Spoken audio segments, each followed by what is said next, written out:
Okay. So far we've used two different methods to solve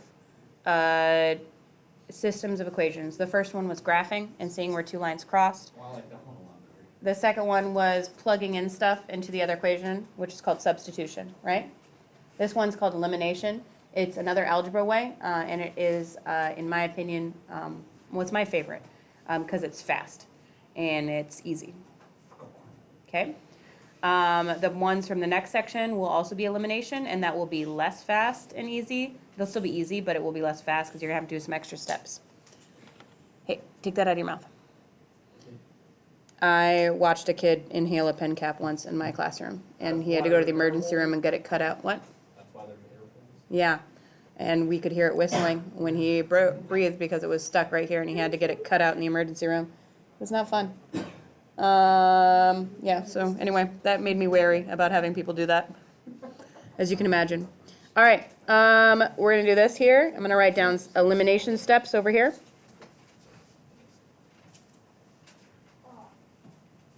Didn't you know a way to swallow it? What? You swallow it? Well, yeah, there's two different tubes. So one goes to your lungs and one goes to your stomach, right? And if you swallow it, then it would go into your stomach, and then you'd have to have surgery on your stomach because that's too big and pointy of an object to get through your colon. But he was just sucking on it and then inhaled suddenly. I think he coughed or something like that, and it got stuck in his trachea, which is windpipe. So that's why they do have the hole in the top so that he could still breathe. But it was bad, and they had to cut his throat open. What would be worse, the throat or the stomach? Both are bad. I wouldn't want to have a surgery on either. Okay.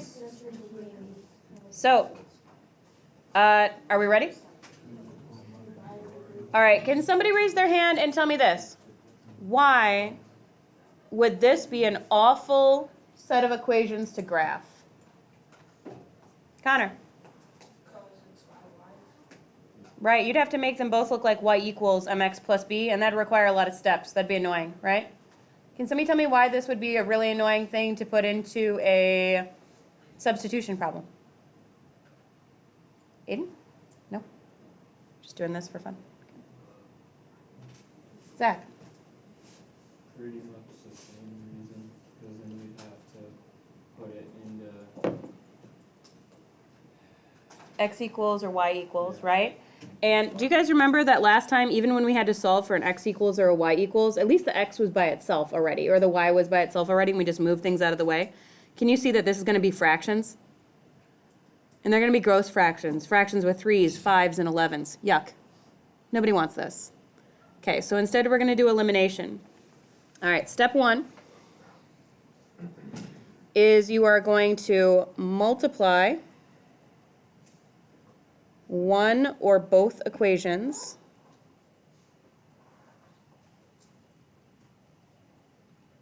by a number so that they cancel out when added.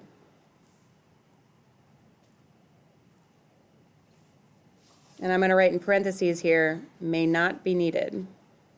This step might not be needed. In this first example, it's not going to be needed. And I'll tell you why.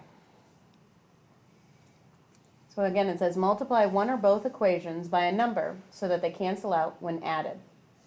This step might not be needed. Let's look here. Do you remember that the goal of substitution was to basically plug one equation inside the other so that you're left with only x's or only y's and you can solve it? Okay, do you see if I add these y's together right now, what's going to happen? They're going to cancel out. That's what I'm trying for. I'm trying to cancel out something. And do you see how this problem's already kind of set up to do that? Will the x's cancel out? And that's fine because I want to solve for x. I only want one of the variables to cancel out. Everybody understanding so far?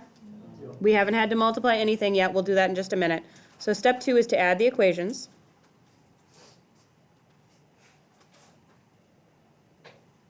One variable should cancel out.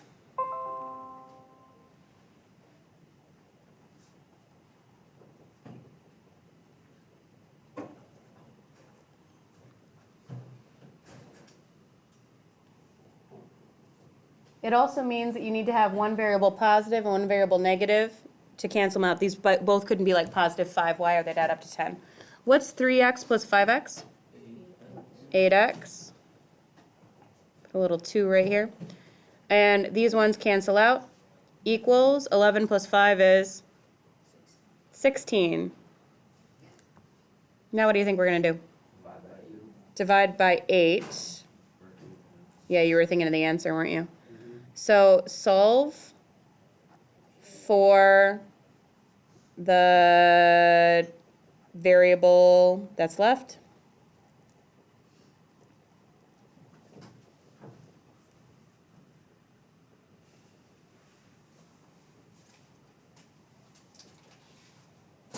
So divide by 8 on both sides.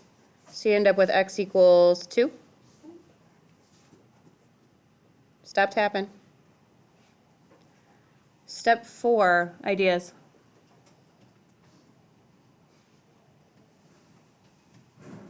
What should we do next? Yeah. Yes, put it in the equation so we can find the other variable. Plug that answer in.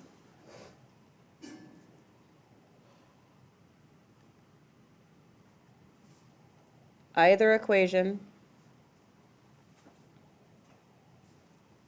And solve for the other variable.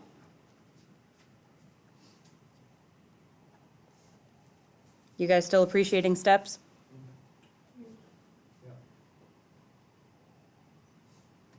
Anybody have a preference? You want to do it in the top equation or the bottom equation? Top?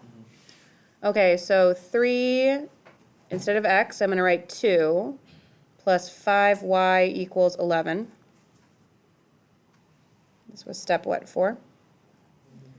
6 plus 5y equals 11, and then what? Subtract 6 on both sides. I end up with 5y equals 5, and then? Divide by 5, so y is 1. Final step.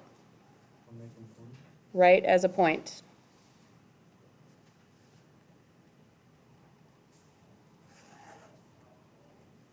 So my final answer is, what comes first? 2, comma, 1.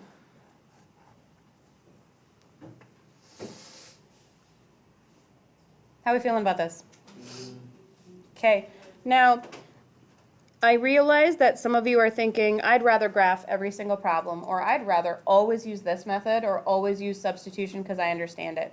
But a good mathematician is a lazy one, which means they use the thing that will be the fastest. Okay, so sometimes problems are set up when they both look like y equals mx plus b, set up to graph. Let's graph it.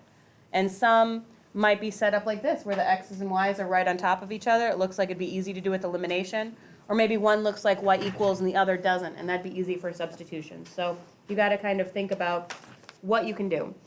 All right, we're going to try this one. You're going to try it with your partner. This is for a prize.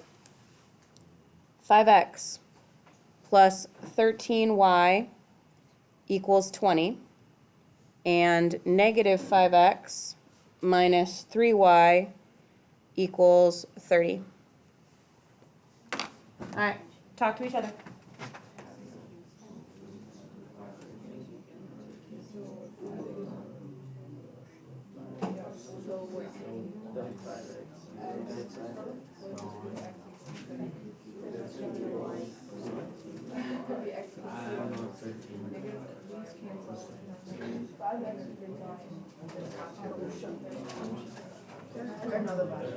Correct answer will be negative 9,5.